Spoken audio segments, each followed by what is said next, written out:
అల్లు అర్జున్ కు నాంపల్లి కోర్టు షరతులతో కూడిన బెయిల్ ఇచ్చింది. కేసు గురించి ఎవరితో మాట్లాడవద్దు, సాక్షులను ప్రభావితం చేయవద్దు. వీటితో పాటుగా ప్రతి ఆదివారం చిక్కడపల్లి పోలీసుల ముందు 2 నెలల పాటు వ్యక్తిగతంగా హాజరు కావాలని స్పష్టం చేసింది.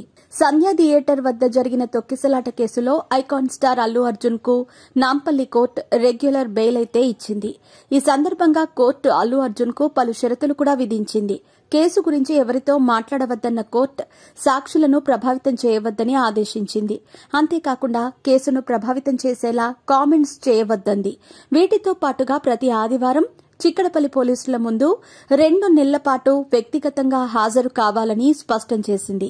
మీ పెట్స్ కి గ్రూమింగ్ నుంచి బర్త్డే సెలబ్రేషన్స్ వరకు అన్నింటిలో మంచి ఆఫర్స్ ని మాయా టైల్స్ అండ్ ట్రయల్స్ వారు మీ ముందుకి తీసుకుని వచ్చారు. ఎక్కడో కాదు, మన బాజ్పల్లిలో. Phone number 8985555318.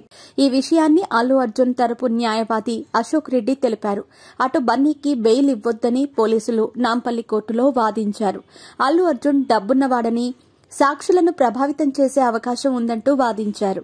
కానీ ఇరువైపులా వాదనలు విన్న కోర్టు చివరకు బన్నీకి షరతులతో కూడిన బెయిల్ ఇచ్చింది. 2024 డిసెంబర్ 4వ తేదీన పుష్ప 2 బెనిఫిట్ షో సందర్భంగా సంధ్య థియేటర్ వద్ద జరిగిన తొక్కిసలాటలో రేవతి అనే ఓ మహిళ మృతి చెందింది. ఈ ఘటనలో గాయపడిన ఆమె కొడుకు శ్రీతేజ్ ప్రస్తుతం కేర్ ఆసుపత్రిలో చికిత్స పొందుతున్నాడు. దీనిపై రేవతి భర్త భాస్కర్ ఫిర్యాదు మేరకు కేసు నమోదు చేసిన చిక్కడపల్లి పోలీసులు అల్లు అర్జున్ పై కేసు నమోదు చేసి అరెస్టు చేశారు. అనంతరం నాంపల్లి కోర్టులో హాజరుపరచగా కోర్టు 14 రోజుల పాటు రిమాండ్ విధించడంతో పోలీసులు ఆయన్ను జైలుకు తరలించారు. ఇది జరిగిన కాసేపటికే హైకోర్టు బన్నీకి మధ్యంతర బెయిల్ మంజూరు చేయడంతో మరుసటి రోజు విడుదలయ్యారు. నాంపల్లి కోర్టు రిమాండ్ విధించడంతో వర్చువల్ గా విచారణకు హాజరయ్యారు బన్నీ.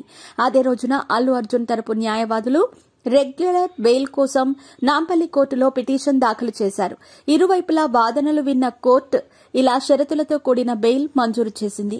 మరోవైపు ప్రస్తుతం ఆసుపత్రిలో చికిత్స పొందుతున్న శ్రీతేజ్ కుటుంబానికి పుష్ప 2 మేకర్స్ అండగా నిలిచారు. హీరో అల్లు అర్జున్ ₹1 కోటి, డైరెక్టర్ సుకుమార్, నిర్మాతలు తలో 50 లక్షల పరిహారం అందజేశారు.